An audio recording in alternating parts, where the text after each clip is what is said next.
Foreign arrivals to South Africa dropped by 71% from 15.8 million rand in 2019 to 5 million rand in 2020. This is according to the tourist report released by Stats SA on Thursday. The vaccine program returned to action after a short break on Wednesday.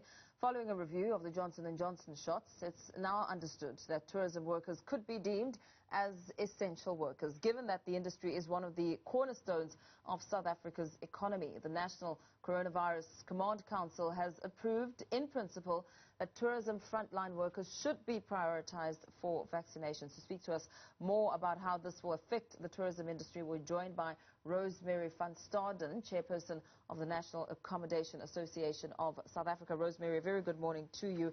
Economists have been speaking about the pace of COVID-19's vaccination rollout and the effects it will have on South Africa's economy. And, of course, I suppose there are some strides being made to ensure that tourism workers are deemed essential workers. What are your thoughts around this? There has been promises made that they will help the frontline workers, and we must keep them to that. It's extremely important that the tourism workers get vaccinated, because that's the eye of the economy. Rosemarie, a very good morning to you. Buhle Mantulini here. Talk to me about the logic behind getting the tourism workers vaccinated as essential workers. Well, you know, the logic behind it is that all the tourism workers are in touch with people that pay, that travel, that eat even at restaurants. So, you know, to curb the spreading, I think it's good to start at the frontline workers. Foreign arrivals to South Africa have plunged to 71% because of the impact of COVID-19.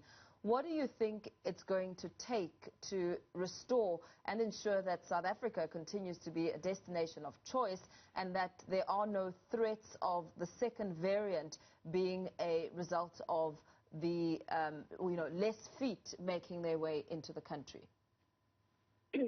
Unfortunately, we won't be able to stop it, but I think South Africa did extremely well with so far with not having a severe extra wave.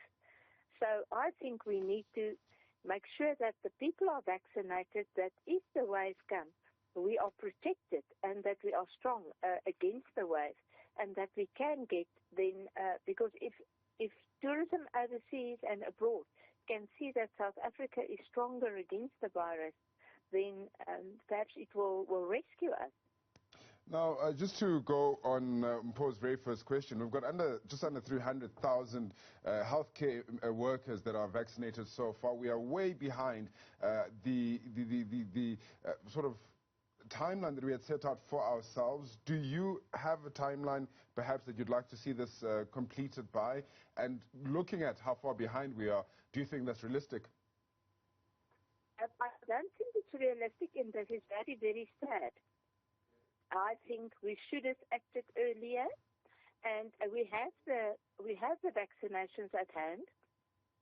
So I think if we do the frontline workers later than end of May, I think it's going to be a bit of a chaos, because, you know, we are moving into our winter, and the winter is the one that is where the virus, I think, is really going to multiply again. What do you think are perhaps some of the biggest challenges that are faced within the tourism space, COVID-19 being a huge factor and the vaccination of tourism employees being one of the solutions, one of the most viable solutions, but looking at the state of the economy and factors like the U.S. Putting South Africa on as a no-go area because of the second variant, what do you think are some of the other challenges that we should be paying attention to? Well, you know, I think their situation is worse than ours. So I don't see the reason behind all this that they stop or say that, you know, that South Africa is worse off. So I disagree with that they that they want to stop the traveling further to South Africa. And if we just can get the vaccination in time, then I think it will be pretty much a better situation for us in South Africa. Of course, everything that we're doing at the moment is trial and error, but, you know, the fact that South Africa is on a red list is going to be a glaring problem, should I call it that, in this entire thing. Do we assume that once we've got our frontline tourism workers vaccinated and then followed by the hotel staff, the tour guides, etc., that the countries where most of our tourism comes from will allow their people to come to South Africa? Well, it's a high risk. It's a catch-22 situation, and I'm not sure about that. But I think we will go through our winter with still people not coming that much to South Africa. But I think from October, when the warmer month starts again, I think they will regain their trust, that they can see. It all depends on how we will handle this winter session. And I just think the vaccination needs to roll out as soon as possible. The main thing is we lost so much workers. And with TAFs not paying out, we cannot pay our staff since October.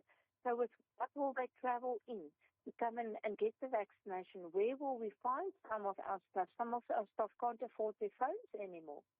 So this is really a very difficult situation for us in tourism.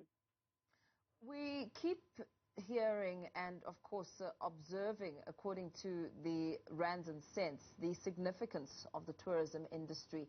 Exactly what scale are we talking here when it comes to the impact that tourism has on reviving the country's economy?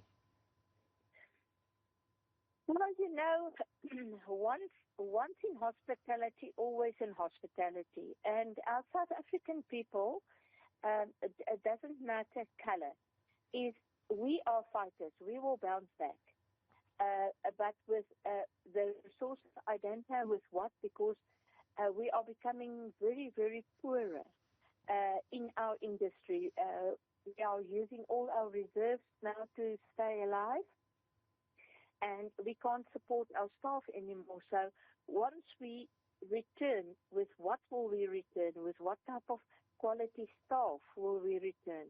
Will our people want to come back, to come and work for us after so many months, and after so many months that we couldn't support them?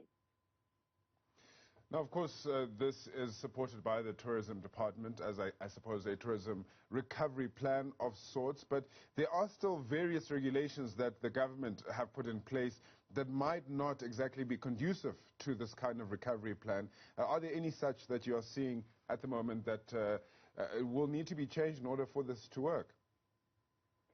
There is nothing that we see that is happening.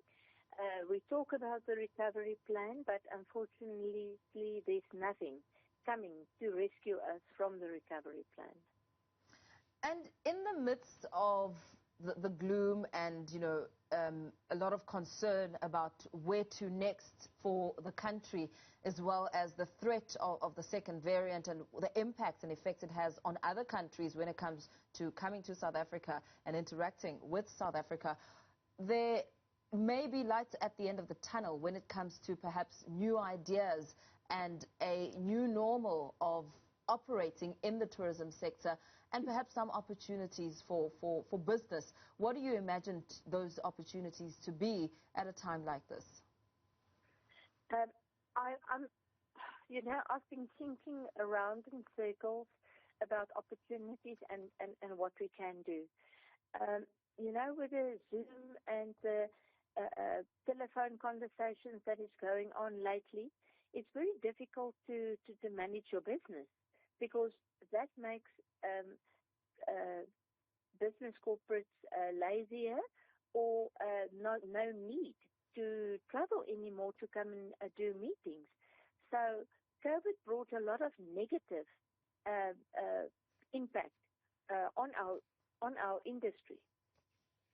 Of course, so we'll have to find plans around it, how to get the domestic traveler and the corporate guy back into business. Has there been any type of forecasting that you've done? I mean, you mentioned the fact that you've lost, for instance, the business traveler, and that might be something that will become a new normal, where business travelers no longer need to come to South Africa for business trips. Have you been able to forecast as to what that might look like, what the new normal in the tourism industry might look like, even perhaps, should I say, post-COVID? I agree with you that I think there will come less. I think business travelers will travel less, according to me, but leisure travel will always be. There will always be hunters. There will always be people that want to come and see their families. There will always be something that they want to travel, because South Africa is still one of the most beautiful countries to travel in. But business-wise, I think it will be quicker to handle a thing now via Zoom or via telephone call. A lot of the constitutions and a lot of the work ethics are being changed now. South Africa is one of the most beautiful countries in the world, you say. When it comes to perhaps local travel, what are some of the trends that we've observed, especially when the president and government have been calling for South Africans to travel local, of course under strict COVID-19 protocol, but to also make sure that they move around to spruce up the economy and that sector? You know, I read that they say, okay, it picked up with so much and it picked up with so many percentage. We don't see it in the guest house industry. Cape Town saw a little bit of an increase in the holiday season, and KZN saw a little bit increase. The bigger towns like Pretoria and Johannesburg, we don't see that because we are reliant on domestic travel, on business travel. We saw that the families over Christmas and even over Easter, if they travel, they go and stay with family because petrol are already so expensive. So, and the toll gates are so expensive. So there's a lot of things because the people don't have money. So if you don't have money, then you can't travel. Mm. Very well. Thank you so much for your time. Rosemarie Van Staden, National Accommodation Association of South Africa Chairperson, giving us a sense of what is happening in the tourism sector, as tourism workers could be next when it comes to receiving the vaccination.